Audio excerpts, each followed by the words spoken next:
दुनिया भर के सारे ही अरब देशों का सबसे अमीर शेख कौन है। तो मिलिए अल वलीद बिन तलाल बिन अब्दुल अजीज आल सऊद से, जो कि सऊदी अरब के सबसे बड़े बिजनेसमैन हैं। अल वलीद बिन तलाल के पास दुबई किंग शेख मोहम्मद बिन राशिद अल मखतूम से भी 3 गुना ज्यादा पैसा है। इनके पास इतना पैसा है कि अगर ये अपनी नेटवर्थ में से रोज 10 करोड़ रुपए रोज खर्च करें तो भी इनको 140 साल लगेंगे अपनी सारी दौलत खर्च करने में। अल वलीद बिन तलाल सऊदी अरब के सबसे बड़े बिजनेसमैन ही नहीं बल्कि दुनिया के सबसे अमीर मुसलमान भी हैं। साथ ही साथ वो सऊदी रॉयल फैमिली के भी मेंबर हैं। 1980 में अल वलीद बिन तलाल बिजनेस की दुनिया में उतर गए। उन्होंने अपने फादर से $30,000 उधार लिए और किंगडम एस्टेब्लिशमेंट कंपनी की बुनियाद रखकर अपने इस सफर की शुरुआत की। फादर से उधार लिए हुए ये $30,000 जल्द ही खत्म हो गए, लिहाजा अल वलीद ने अब सऊदी अरब के एक बैंक से $3 लाख का कर्जा लिया। मजे की बात यह है कि 5 साल के बाद वो बिजनेस में इतने कामयाब हो चुके थे कि 1985 में उन्होंने उसी बैंक को खरीद लिया जिसने बिजनेस की शुरुआत करने के लिए उनको कर्जा दिया था।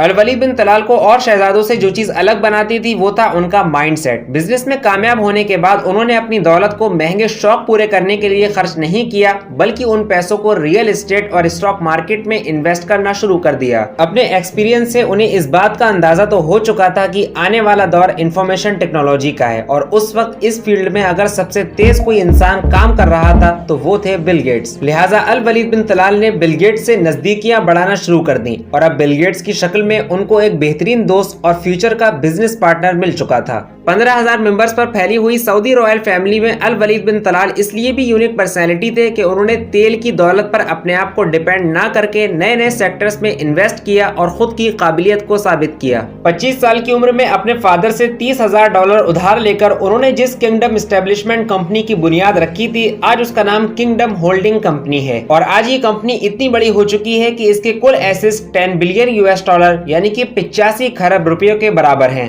अल वलीद बिन तलाल ने अपनी जिंदगी में 4 शादियां की हैं और चारों ही बीवियों से उनका तलाक हो चुका है। उनको उनके रॉयल लाइफस्टाइल की वजह से पूरे मुस्लिम वर्ल्ड में काफी क्रिटिसाइज भी किया जाता है। आम बिलियनियर्स की तरह उनके पास 250-300 करोड़ का प्राइवेट जेट नहीं बल्कि 3,000 करोड़ रुपए का बोइंग 747 है, जिसको उन्होंने अपनी मर्जी के मुताबिक मॉडिफाई किया है। ये जहाज 2 मंजिल का है और इसमें लिफ्ट सिस्टम भी मौजूद है। इस जहाज के बीचों बीच अल वलीद बिन तलाल के लिए एक कुर्सी लगी हुई है जो कि 24 कैरेट सोने से बनी है। वहीं इस जहाज में 3 बेडरूम, कॉन्फ्रेंस रूम और थिएटर भी मौजूद है। अगर आप ये सोच रहे हैं कि ये जहाज कितना बड़ा है तो आपको बताते चलें कि इस जहाज में एक वक्त में 800 लोगों के सफर करने का इंतजाम मौजूद है। अब हवा से उतरकर समुद्र की अगर हम बात करें तो अल वलीद बिन तलाल के पास एक सुपर यॉच भी मौजूद है जिसका नाम उन्होंने किंगडम 5KR रखा है। इस सुपर यॉच को उन्होंने सऊदी बिलियनियर अदनान खशोगी से खरीदा था। 1980 में बनी हुई इस सुपर यॉच की कीमत उस वक्त $10 मिलियन यानी कि 800 करोड़ के आसपास थी। यही नहीं, इस सुपर यॉच को जेम्स बॉन्ड की मूवी में भी यूज किया गया था। सऊदी अरब की कैपिटल रियाद में किंगडम पैलेस नाम से उनका एक शानदार विला मौजूद है जो कि 2.5 लाख स्क्वायर फीट पर फैला हुआ है। इस विला में 317 रूम हैं।